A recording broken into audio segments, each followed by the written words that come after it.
Gerakan Koalisi Lintas Profesi, Barisan Intelektual Muda Pembela Rakyat atau BINPAR dan Lembaga Pemantau Pengawasan Korupsi LPPK Provinsi NTB menggelar unjuk rasa di depan Polres Dompu Kamis siang. Mereka meminta aparat penegak hukum agar segera menangkap tersangka pengancaman kekerasan berinisial U, warga desa Rasabou, Kecamatan Huu, Kabupaten Dompu. Korban seorang ibu rumah tangga Rosnani, 44 tahun yang merupakan warga asal kota Bima, melaporkan hal itu dengan delik pengaduan di Polsek Huu sekitar 4 bulan yang lalu. Penanggung jawab aksi Abdul Ghani dalam orasinya mengatakan ancaman kekerasan dapat merugikan korban, baik dari segi kesehatan fisik, mental maupun psikologis korban, sebagaimana diatur dalam pasal 335 ayat 1 KUHP. Sementara Koordinator Lapangan Korlap 2, Akbar, menyuarakan bahwa tersangka sudah memenuhi unsur pidana sehingga ditetapkan sebagai tersangka, maka aparat penegak hukum harus menangkap tersangka. Setelah berorasi secara bergantian, masa aksi BINPAR dan LPPK Provinsi NTB diterima oleh Kasat Reskrim AKP Adahar Esos dan Kapolsek Huu Ibda Agostamin SH dan melakukan dialog dalam ruangan Kasat Reskrim Polres Dompu.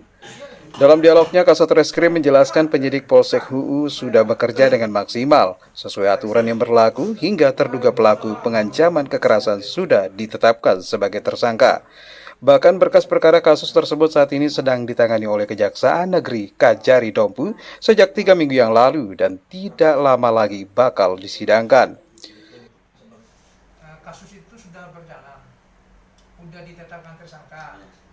Bahkan berkasnya sudah di kejaksaan, ya sudah naik kejaksaan. Itu tinggal menunggu penelitian dari rekan-rekan kejaksaan apakah berkas perkaranya sudah dinyatakan lengkap, ya, atau masih ada kekurangan, kan begitu. Ini sudah tersangka, ya oke, dengan alasan Pak Kapolsek waktu itu kooperatif, tidak menghilangkan alat bukti segala macam. Sekarang kalau ini, saya minta ini izin. Kalau memang seperti itu, saya hari ini membunuh orang. Hari ini membunuh orang, terus bawa langsung alat bukti kooperatif, terus saya lapor 1 hari sekali, 1 kali 24 jam, bukan lagi 1 minggu 2 kali atau 1-2 kali. Tapi saya minta jangan ditahan di sini, dilimpahkan aja ke jaksa, bagaimana gitu. Kalau deal, udah, saya langsung akan lakukan ini. Kalau memang bisa seperti itu. Jadi saking kecewanya pihak saya sebagai korban, istri dan keluarga juga merasa kecewa. Ada apa ini? Sementara Kapolsek Huu Ibda Agostamin SH menanggapi atas pertanyaan masa aksi kenapa tersangka belum juga ditahan. Agus menjelaskan setidaknya ada 3 alasan yang harus dipenuhi untuk melakukan penahanan. Ketiga alasan ini dimaksud antara lain tersangka takut melarikan diri, takut menghilangkan barang bukti, dan mengulangi perbuatan yang sama. Pasal 21 ayat 1 KUHP syarat subjektif.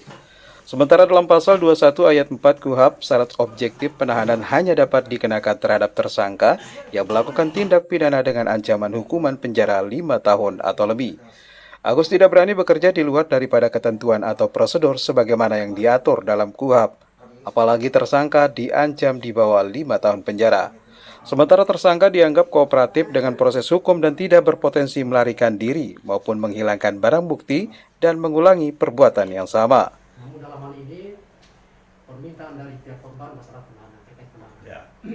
Seperti yang disampaikan Bapak tadi, kami sudah berupaya untuk mediasi awalnya, Ya. namun tidak ada jalan karena pelaku tidak merasa bersalah. Ya. Namun kami hasil penyelidikan dan penyidikan terbukti dia berdasarkan 2 alat bukti ya.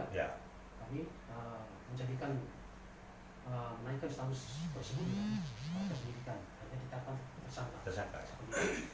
Jadi mohon maaf sebelumnya, saya sudah jelaskan panjang kemarin di Polsek bahwa kami tidak bisa keluar dari undang-undang dan mengatur.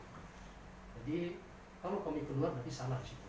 Jadi biar Bapak tahu ancaman hukuman pengancaman ini adalah 1 tahun ancaman hukumannya ya.